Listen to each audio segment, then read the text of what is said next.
Who here would describe themselves as a baby boomer? Anyone? Gen X? Gen X? Millennial? Who's a millennial? All right. Any Gen Z here?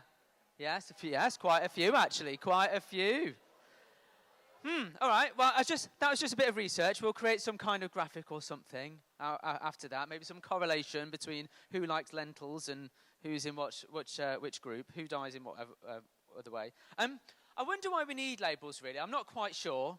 I could tell you that I am Gen X, but you would just find it hard to believe because of these fantastic good looks and the fact that I'm really immature. But that's what I am.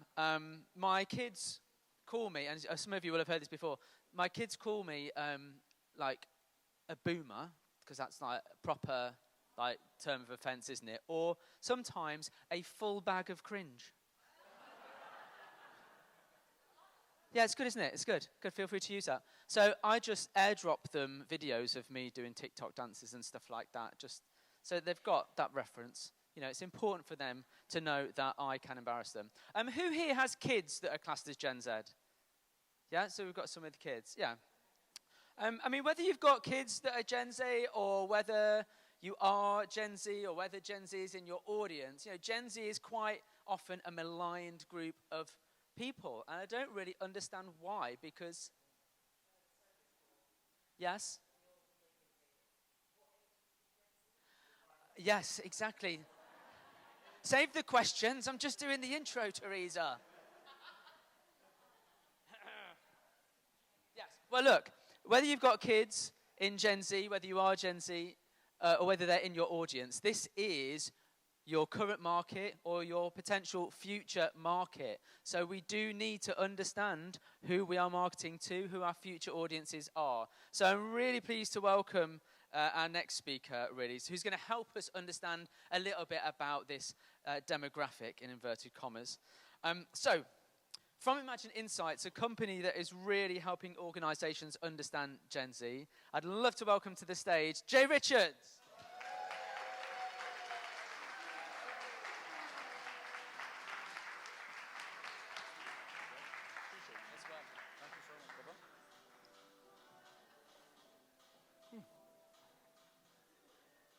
I like this music. That's delightful, isn't it?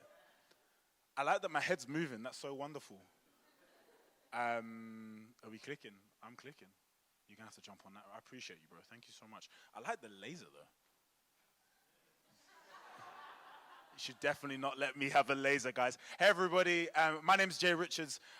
Thank you so much for taking the time out to listen to me waffle for a second. It's been a good day so far, right? It's been a good day. Let's give a round of applause to everybody that's been so far. Come on, come on. Here we go, here we go. Yeah, yeah, wonderful, delightful. So I'm Jay from Imagine Insights. Our mission is to help Gen Z to shape their future. And realistically, we know the best way for them to do that is with brands. Because brands are shaping countries and culture like our lovely government only wish they could do, right? So what we do is, I'm clicking. There we go, bro. Appreciate you. One more time, one more time. There we go. Love you, man. You and I are going to build a relationship. Like a consensual, but anyway, doesn't matter. So yeah, as I said, our mission, and what we do is we enable brands to crowdsource qualitative and quantitative insight from our communities. We have a community of over 25,000 Gen Z in over 111 countries around the world. They are 60% female. They are 23% from a low-income background, they're 22% from the LGBT community, and they're 16% black. So they're actually diverse, which is always a good start, right? And then from a markets perspective, our main markets are the US, UK, Spain, Germany, France, all across the rest of EMEA, across Latin America, and across Asia. So we're at about 53% of the world. I'm slowly taking over. But one of the main reasons why brands come to us is because we can crowdsource insight from our community within 72 hours. And from a quantitative perspective, that's nothing new. That's been done for eons. But from a qualitative perspective, that's something that's completely different in the space. If you want to do good qualitative research, you need to do a focus group. Focus groups are both time-consuming and expensive. So what we do is we enable brands to get focus group depth insight, but at the scale of quantitative research. My man. Oh, we're both clicking. Oh, wait, am I going backwards? Let me go forwards. I'm going, bro, there we go. Love you, man. Love you, bro. What is your name, by the way? Charlie, you're a great guy. From a what we can do perspective, we can do anything from brand perception all the way down through to ideation. We can do creative testing, social media campaign testing. And the reason why we can pretty much do whatever we want is, Charlie, my guy. Reason why we can do whatever we want is because it's our own community housed on our own proprietary technology. And that's important for two reasons. The first one is it means we can have a two-way conversation with our community. If you hear of any market research company around the world, they'll say something like, we have 150 million people in our panel. And what their meaning is that they're plugging into 4,000 panel aggregators to get access to those people. We don't do that. It's our own community. So because of that two-way conversation we're able to have, if they respond to a brief for us for one of our clients at Amazon Prime Video, and we need a little bit more detail from them, we can actually get them to add that detail via the platform. So it makes it a lot more of a symbiotic relationship. The second reason why it's important is because the community can talk to each other. Again, with any market research company, if you're in a panel and you complete a survey, you cannot talk to another person in that panel that has completed the survey. It's never happened and it never will be able to happen. But we enable that to happen. We have a community where they can talk to each other, engage with each other. And the reason why that's important is because it actually feels like something more than just answering questions in a brief. So they can go on holiday together, they can launch projects together, and do businesses together. It's taking the beautiful parts of social media and community and mashing that together with research. Charlie, my guy. So you can see on the screen, we've got a nice eclectic mix of clients. Obviously, you can see Unilever and Google and Prime Video. We recently just brought on Puma and Nike. I don't know how I convinced both of them to come on at the same time, but anyway, it is what it is. So it's been a wonderful, wonderful time period for us. Oh, my clickers are working. But that's enough about us. You're like, Jay, shut up, man. We didn't come here to hear you talk about your business. We came to hear you talk about Gen Z. And I'm now going to talk to you about Gen Z. So who the hell are Gen Z? I heard the question earlier. Don't worry, I'm going to answer that for you now. So Gen Z, depending who you ask, if you ask the Australians, they're 8 years old. If you ask the Americans, they're 10 years old. So it's just like, who do we ask? But they're aged between 8 to 26 years old. They're now branching over into 27. So a lot of them are going to be probably your children. A lot of them are already going to be in your workplace. But there's a few key characteristics about them. The first one is that their spending power is increasing to $4.4 trillion over the next few years. By 2030, it's increasing to $4.4 trillion, which is a lot of money. They are also 32% of the world's global population. So they are absolutely massive. There's three key characteristics about Gen Z that we all need to know. The first one is that they are activists. So if you see anything that's happened over the last few years, where it's Black Lives Matter or the fight for gender equality or the fight for whatever it may be, it's normally Gen Z leading the charge. And unlike with millennials, where we're like, I'm an activist, I care about the environment, I care about sustainability, but I'll still buy a Canada Goose. You know what I mean? But with Gen Z, they actually care. And they actually really give a damn. And one of the interesting facts I'm going to talk about a little bit later is when people say, well, if they do care, why do they buy fast fashion? And I'll talk about it a little bit later on. The second thing that's interesting about them is they are co-creators. So again, millennials, I'm going to go after us because I'm a millennial, so I can, and nobody can cancel me. But with millennials, we want to be on the podcast. Interview me, ask me how it's like launching a business. I'm important, talk to me. With Gen Z, they just want to create cool things with cool people. They don't really care who gets the credit. For them, if you look on TikTok, prime example of this, if there's a really good video that's doing really, really well, Gen Z will just jump on the back of it. They will just create content that can match with that on TikTok. It's called a duet. They can duet on TikTok, and that will all blow up, and they're happy. They don't care who gets the credit. They just want to create cool things. And the last thing to mention is the one that you've heard a billion times before, is that they are digital natives. So that means they just grew up in a digital age. Unlike with millennials, again, we adopted technology. So I remember the first time a video camera came out and it was on the phone and you had to like turn the camera on top of the phone. It was quite intense. We had to adopt it. For these guys, they've grown up with it. They know about software updates. They know technology is constantly moving. Wonderful. So we know who Gen Z are. We know what they're doing. We know what My Business does, which is always wonderful. What are some of the misconceptions about Gen Z that a lot of us are going to have in the room, a lot of brands are going to have, a lot of our clients have when we brought them on board? They are too young to be spending. So this is a hilarious one. So of the current generation of Gen Z right now, when we did our research, 64% of them are already buying luxury goods. That's a lot. That's a lot of people. And I'm not talking like fast fashion. I'm talking luxury goods. I'm talking Gucci, Chanel, Louis Vuitton, all the ones I can't afford. they're already buying all of that stuff already. They're out there, they're spending. Their spending power is increasing. And the common misconception for brands is, or from human beings in general, is we don't need to target these people now because they don't have any money. Right now is the perfect time to engage with them, simply for the fact, as they get more money, they're going to align with your brand if you're engaging with them nice and early. The second thing is they're outspoken on everything. And I understand this. When you see on social media, they're talking about everything. They're like, oh, this is important, and that's important, and all these amazing things are important. And it's hard to keep up with what's actually important to them. And the truth is, when they get behind a cause, yes, they are outspoken about those specific causes. But when we look at our data with our research from our community, normally, on average, they have 2 to 3 causes that they actually get behind. And the reason why it sounds like they're outspoken on everything is social media. When you look at social media, it's just like a barrage of noise, if we're being honest. So when you look at it, you can think, oh, they all care about these things. It's not that they all care about those things. It's just that social media makes it feel like that. The third thing is that they are all environmentally conscious. And this goes back to my earlier point when I was talking about the Canada Goose and people saying that Gen Z just want to, if they care about the world, why would they buy fast fashion? And the truth is, the reason why they buy fast fashion is because they're broke.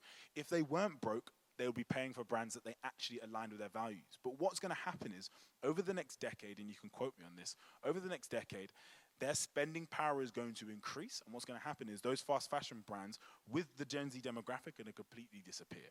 Simply for the fact that as their spending power increases, they're going to start spending with brands that their values match their own. The sustainability values match their own, which is really, really important. And then the last thing to mention, second to last thing to mention, is that they love polished social media. So I spoke at a audio radio event yesterday in London. And when I spoke at this event, I think everybody in the room was terrified because they thought I was going to walk in and be like, Gen Z hate audio, you're all going to die. But that's not what I said. So the thing with social media is, and this is with millennials, I know I'm going back to millennials again. With millennials, for us, when we discovered Instagram, when we came across Instagram, it was putting up our best selves. I've got friends that literally, they will never post on social media unless they're on holiday. Like, you literally hear from them one year and then don't hear them again till next year. And they're like, I'm back, I'm in Greece. I'm like, bro, but what happened to the 12 months in between? Like, were you doing nothing the entire time? But for them, it's their way, it's our show, it's our highlight reels. These are the good things that are happening with our lives. One thing you see with Gen Z, they just don't give a, can I swear? Yeah, they don't give a shit. There we go. I swore. Whatever, no big deal. They just don't give a shit. For those guys, it's kind of just like, yo, this is who I am. So many times they'll record without makeup. They'll record crying. I've seen so many videos of, like, my boyfriend just broke up with me, my partner just broke up with me, snot bubbles, the whole situation. And they're just there, teary-eyed. They just don't care.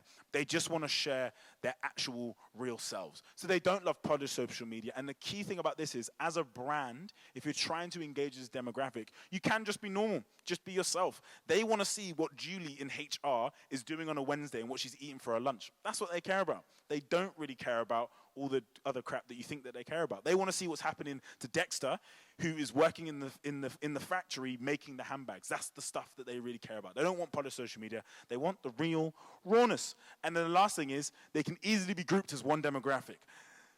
And I know, I'm a research person. I'm a marketing person. We love to group things into demographics because it makes it easier for me to sell. But in truth, you can never group any age group, any demographic into a demographic. Even calling them Gen Z is just bollocks, if we're being honest. Because really and truly, there's going to be so much nuance to a generation, you can't really group them into one. I will continue to group them into one because it makes it easier for me to sell. But really and truly, you can't group them into one, so there's so much nuance to them. And the reason why this is important is when we're engaging in research or engaging with conversation with this demographic, we need to understand that there's going to be different responses based in different scenarios, different points of year. Everything will change. So you have to continually understand that you need to engage with this demographic over an extended period of time to understand what they are wanting. Wonderful, my clicker works. This is great. So, how do Gen Z want to be marketed to? So there's 3 key areas in this. And the brands that do this well, like Ryanair, if you want to see a brand that's engaging with Gen Z well on social media, check out Ryanair's TikTok. I absolutely love it. If anybody takes the piss out of themselves the most, it's Ryanair. So, the first thing is, I thought these were all going to be C's. That would have been so wonderful if it was all C's. Conversation, collaboration, and transparency. It's a T. I'm going to try and transparent. No, okay, it's not going to work. Conversation. So when I'm talking about conversation, it's the idea of your brand or you as a human being talking to your followers, engaging with your followers. With social media, when we first engaged with it a long while ago, it was like a megaphone. It was almost like I invited you all to my birthday party or to a party at my house. I told you all to shut up, and then I just screamed at you, and I just continuously screamed at you for hours on end. And that's kind of what it's like being a brand on social media. Is we're going to tell you all the amazing things you're doing, and you're just going to shut up, and nobody likes that. If I screamed at you in a room, kind of like I'm doing now, but if I screamed at your room, that wouldn't be a vibe, right? And that's kind of how a lot of brands talk on social media. It's very much just one way screaming and you kind of just listening until your ears start to bleed. But the way to engage a Gen Z is to have a conversation with them. Put stuff out on social media when they're commenting, reply. When they are saying that they don't like something, engage with that. Really, really engage with them from a qualitative perspective. Don't just do surveys based upon percentages, 60% love this, 70% love that. Actually ask them what they want to see from you as a brand. You can go on your Instagram and be like, yo, this is what we're doing. What do you think and how could we improve it? And they will actually reply in the comments, which is great. So that's what I mean by conversation. Then collaboration.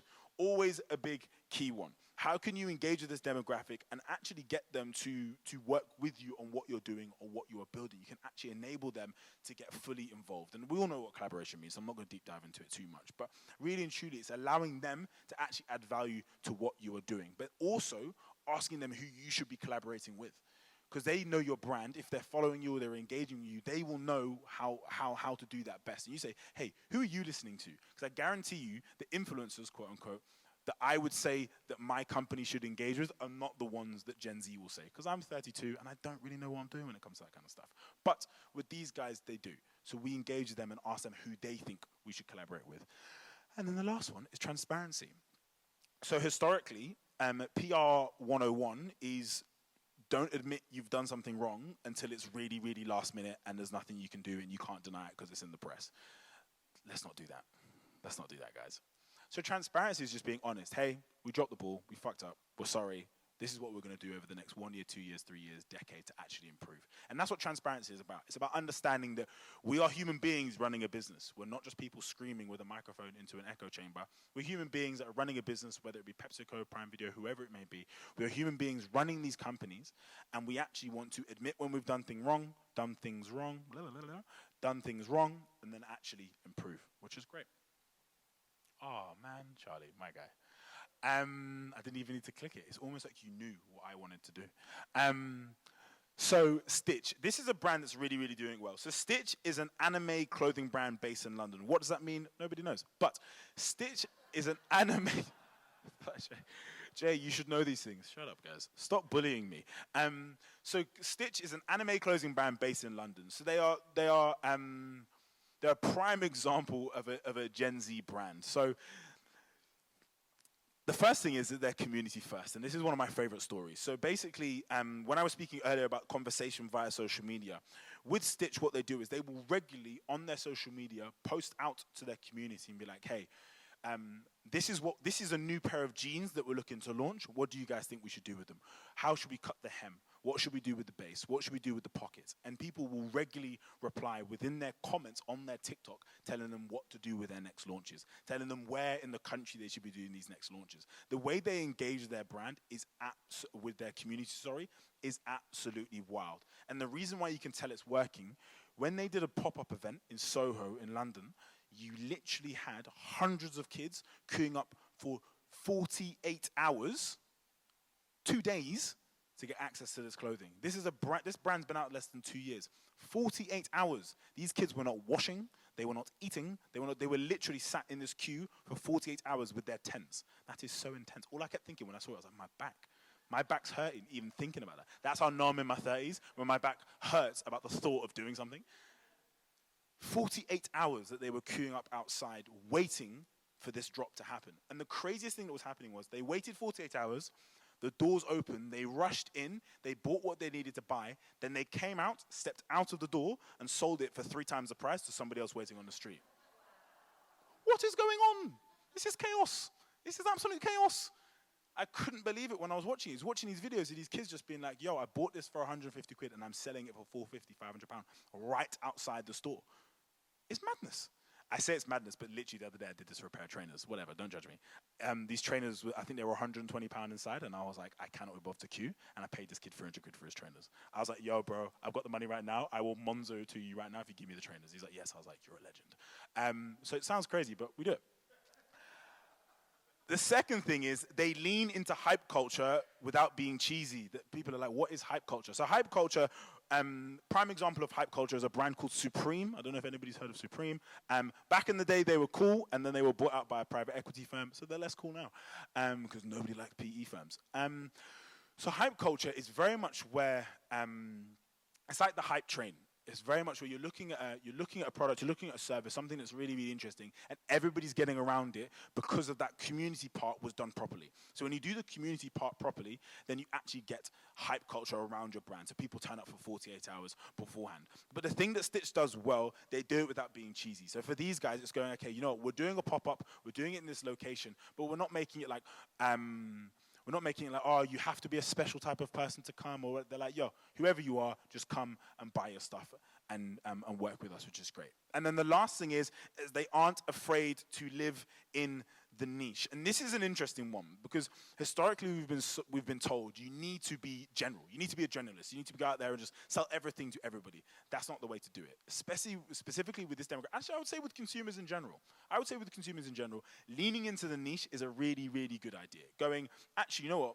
So I remember the kids in school that would do World of Warcraft. Was it World of Warcraft? Warhammer, that's the one, yes. And I'd walk in, and the room would smell really musty. And you'd walk in, and they were like, yeah, he's like, yes, Warcraft.